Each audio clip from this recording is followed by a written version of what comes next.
Summer I turned 20. I decided that I was going to leave my home in Toronto and go to Bible college in Winnipeg. I didn't know anybody in Winnipeg. I didn't know anybody at the school I was going to go to. I just knew I felt like I was supposed to go. So I left. I got on an airplane, meeting somebody I didn't know in the airport. I had to hold up a college calendar just so they'd recognize who they were picking up. And so it was kind of scary. I found out that Winnipeg is actually Winterpeg, and it came very suddenly that first year, and all of a sudden you're like green grass in the afternoon, everything's beautiful, and then it's like a blizzard where it shut down even Winnipeg. And so when I left to go, I'm the middle child of 5. I got an older brother, older sister, me, and then 2 younger brothers, but I was the first to leave home. And I got on that plane, and like I say, I didn't know where I was going. I didn't know anybody that was there. When I told my mom I was going to go to Bible college, she said, "Are you going to be a pastor?" And I said, "No, of course not." And she said, "Well, why don't you do something? Why don't you study something to get yourself a job first?" Which is probably really good advice, but I didn't take it. And so I did get on the plane. And I did go. And for the most part, I loved the experience. But that first year, you've got to take certain classes. And so I loved the philosophy type stuff. I had to take systematic theology. I wasn't sure what that would be like. I was a little scared about the whole thing, to be honest, because I thought, I know I should go. I feel like God's wanting me to go there. I was afraid it was going to be like most of the Bible studies I'd sat in at that point, and I'd be bored, and then I'd feel really guilty because it shouldn't bore me, but it did. And so I thought that's what it would be like, but I went and I took the class, and in systematic theology, we had this option, the end of term. It was like you could write an essay, or you could write an exam, or you could preach a sermon. So show of hands, what you would pick. Would you have picked the essay? Okay. Would you have picked the exam? Would you have picked the sermon? Okay. I got like two or three people that I saw, that's it. I don't know what's wrong with me. We could spend hours just talking about it. But I did not imagine that a sermon could be all that hard. So I picked the sermon, and I didn't pick it because I thought by now I'm going to be a pastor. I didn't do it because I like to stand up in front of people and talk. But I thought it was going to be easier, and so that's what I picked. And writing it wasn't so bad. Like writing the sermon, studying the scriptures, I actually had come to really love that part of it. And so I did that part. We got to class. We were drawing names to see who would go first. And Mike Puddicombe was first up. He had to give the first sermon right out of the gate. Then it was me. And then it was a girl named Heather Craven. And before class, Heather went around going, "Hey, I'm talking on like the gifts of the Holy Spirit. Would you take this verse here and would you read that out when I call on you in the sermon?" And she was handing out these verses. And so she handed me this slip of paper with 1 Corinthians 12, verse 11 on it. And it was just the reference. And she said, "Can you read this verse when it's time for that in my sermon?" And I said yes before the class. So now I'm preaching after Mike Puddicombe. So Mike Puddicombe's talking. I don't remember what he was saying. I didn't remember it 5 minutes after he talked because the whole time I'm going, did I make the wrong choice? I'm going to have to preach after this, and Mike's doing okay, but I don't think I really want to do this. But there's no way out now. So I'm thinking about how nervous I am. I'm kind of worked up. He finishes preaching. I stand up. My legs were shaking like they've never shaken before. I felt like I might pass out. I was, for some reason, feeling really sweaty, and I don't even sweat most of the time. And I did not want to preach this sermon. I felt like maybe, I was like, I know I ate before this, but was it a big bag of cotton balls? Because it feels like it was a big bag of cotton balls, because my mouth feels really dry, and I don't know how I'm going to do this. So I gave the sermon. I got through it. I sat down. I'm breathing heavy, but I'm like, it's done. I'm at peace. And then Heather got up and she's speaking. I'm still in my own head. And then all of a sudden, it was the point in the sermon where she goes, who's got 1 Corinthians verse 12, or chapter 12, verse 11? And finally, it was like, oh, it's me. And so I stood up, and this is what 1 Corinthians 12, verse 11 says. It says, all these are work of the one and the same Spirit, and he distributes them to each one just as he determines.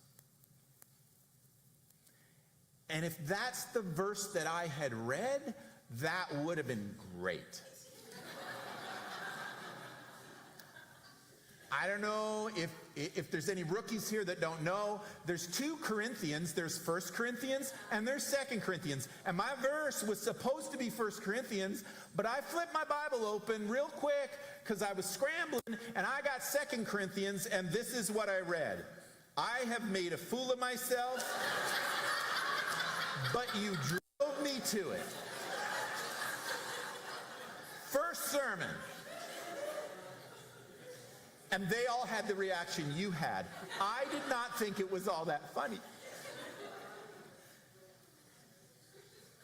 So I sat down after that, and I got through the rest of class, and my dorm room was in the same building, so I went to the dorm floor, and I went into my room, and I had words with God. And it started with, I'm never doing that again. I don't care how many papers I have to write, I'm not preaching any more sermons. And it is funny, but it didn't feel funny.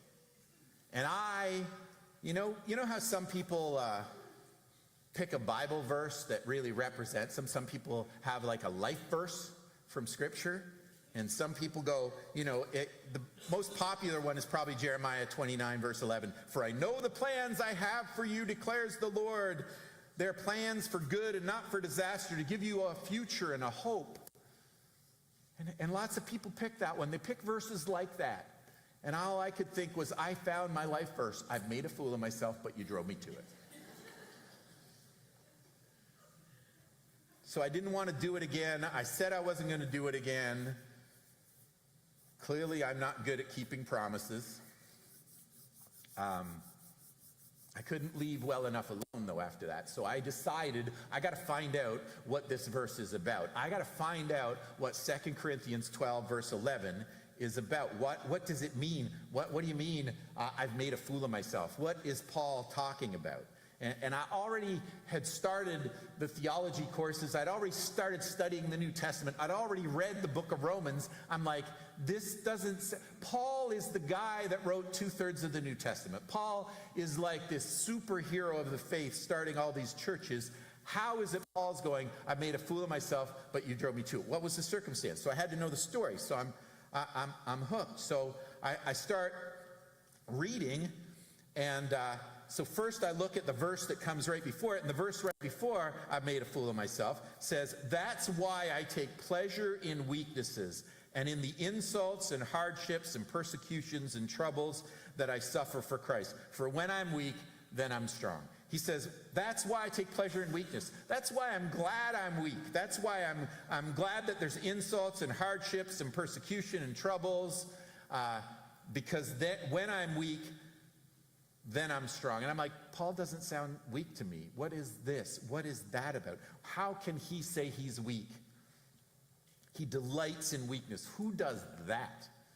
And so I didn't understand. I felt pretty weak about the sermon. I felt pretty weak about, I've made a fool of myself. But I didn't know what Paul had to feel that way. So I kept reading. I kept studying. And so I didn't know what Paul was talking about. He used to persecute Christians, so he wasn't weak then. He was wrong. He was harsh, maybe even a little evil, but he wasn't weak. He was like a strong anti-Christian guy, and then he was a strong believer that went around preaching the gospel and sharing it with everybody that he could talk to.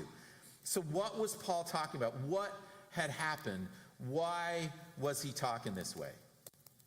After he'd encountered Jesus on the Damascus Road, he is a powerhouse, right? Like he was just an incredibly heroic man of the faith, a strong, brave defender of our faith. So every story I knew about Paul, he was rough and ready. He was ready to take on the world. So I flip back and I start reading at the chapter before chapter 12, and to see what 2 Corinthians chapter 11 and chapter 11 is talking about. And I find right before that it says, but whatever they dare to boast about, I'm talking like a fool again, I dare to boast about it too. Are they Hebrews? So am I. Are they Israelites? So am I. Are they descendants of Abraham? So am I. Are they servants of Christ? I know I sound like a madman, but I have served him far more. I've worked harder, been put in prison more often, been whipped times without number, and faced death again and again.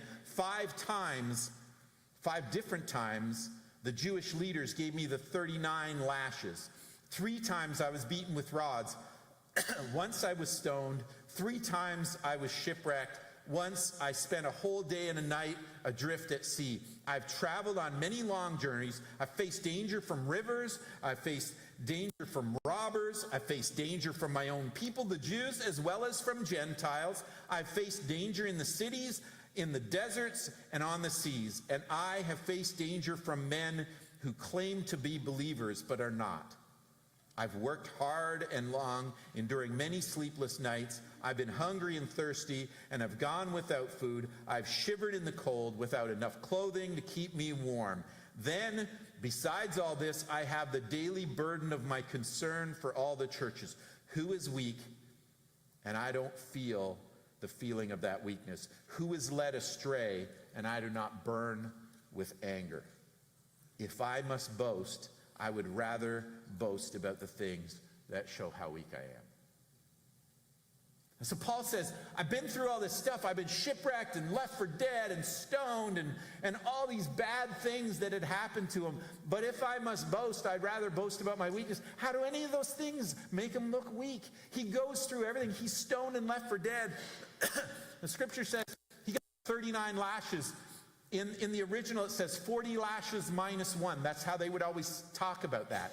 And it was a thing. And why they did 40 lashes minus 1 is because they thought 40 lashes is enough to kill a man.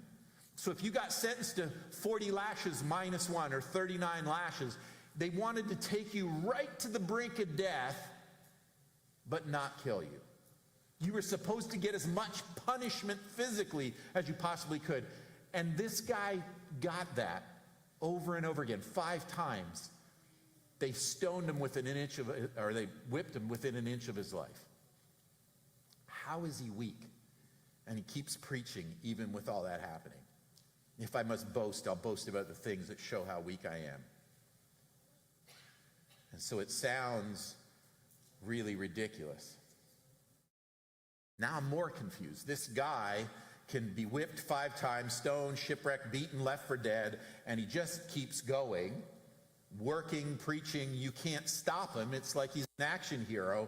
And what has weakness got to do with that? If Paul is so weak, what's that all about? And if he's weak, what does that say about the rest of us?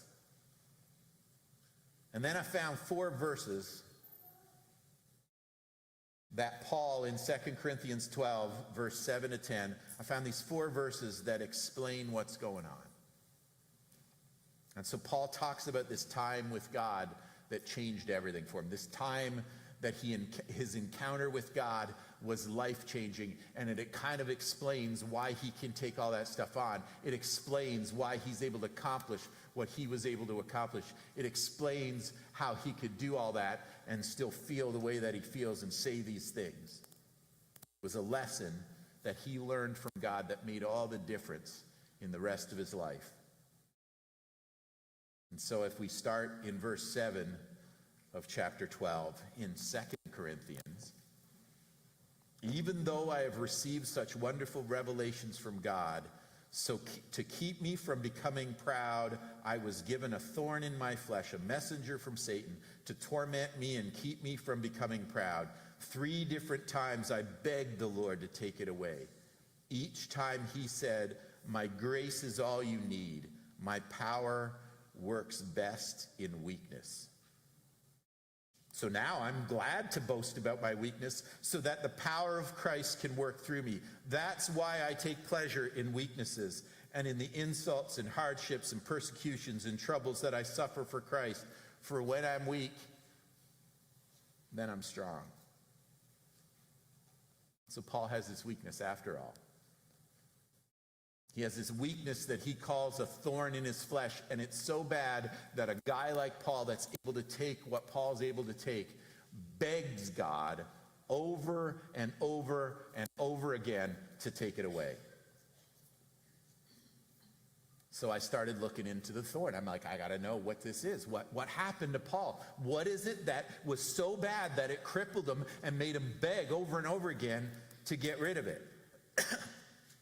And so here's some of the theories that I found as I read different commentaries and different volumes. John Calvin believed it was spiritual temptations. Martin Luther believed opposition and persecution. The traditional Catholic interpretation is that it was sexual temptations. I also found theories that suggested it was epilepsy, or headaches, or cataracts, or malarial fever. And this one's probably my favorite. I actually found a commentary that said that Paul had severe ugliness. And their theory was his thorn in the flesh was that he was just not good looking. And after considerable study and reading up on it and looking at all the theories and all the background information, I just want to let you know that what I think the thorn is I don't know. I don't know what his thorn was. I don't know what it was that crippled him. I don't know what it was that was, I don't know if it's one of these or it's something completely different. Paul doesn't tell us. All I know is that it was bad enough that he begged God to stop. He said, look, you got to let me out of this. And then he went back and said, look, please take away this thing. Change this situation. God, would you please intervene? And if you've ever followed God for very long and you've encountered much in your life, some of us can remember moments when we went, God, would you take this away? Can you change this? God, please, like you got to do something. I can't handle this. I can't go through this. You got to stop. Let me off the hook. Save me, heal me, work in me, do something, but don't leave it like this.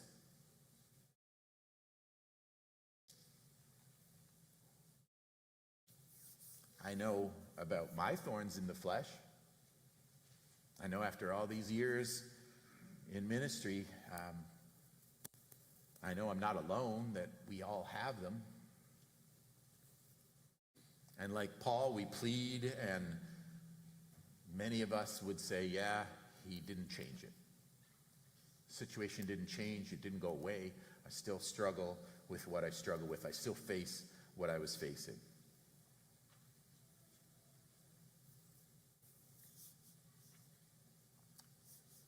But verse 9 there tells us what happened next for Paul.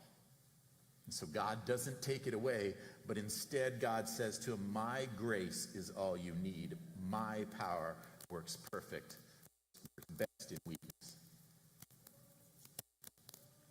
This is my grace, my gift to you is sufficient for you. It's enough for you. It will meet the need. I'm not going to take away the thorn, but I'm going to give you the grace to be able to handle it, even while you're going through it. He says, my grace is all you need. My power works best in my weakness.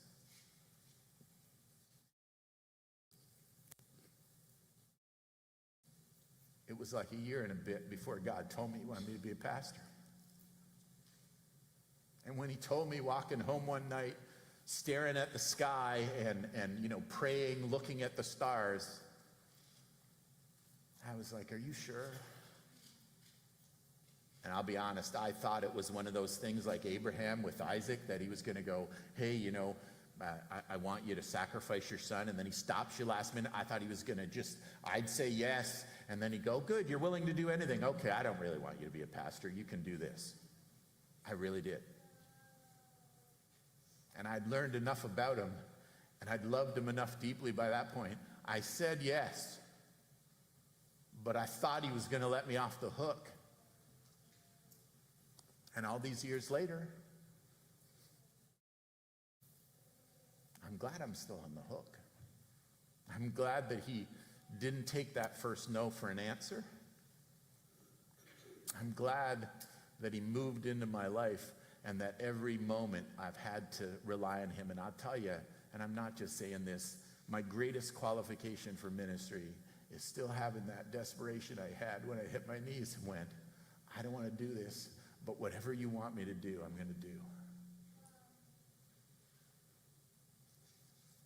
I could have begged for him to let me off the hook. But when God's got a plan, it's the best plan. And when God has something in mind, it's not whether we are up to the task or not, it's whether our God's grace is sufficient for us. So I thought I made a fool of myself was my life verse. But I've made a life out of this verse instead. Because when I don't have enough, his grace is sufficient. When I run out of strength, his grace is sufficient. When I don't measure up, his grace is sufficient. We've been talking about the image of God and what it means to be made in that image, what it means to live in line with who we really are, who we were born to be, how God created us. And the truth is, if you start to live in alignment with that, you may be asked to do things you do not want to do. God may ask you to go places and do things, have conversations that you are not remotely interested in. In my experience, he usually does that.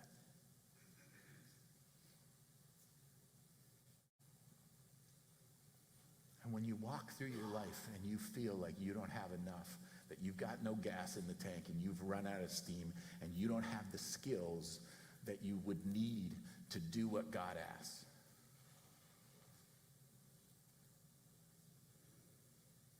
the real question is whether you believe Paul when he says this, whether you believe the lesson that allowed him to face whippings and beatings and being left for dead and all of that and still keep going and serve Jesus with his whole life, so that when he was done and he laid down, he knew that he had done what he was born to do.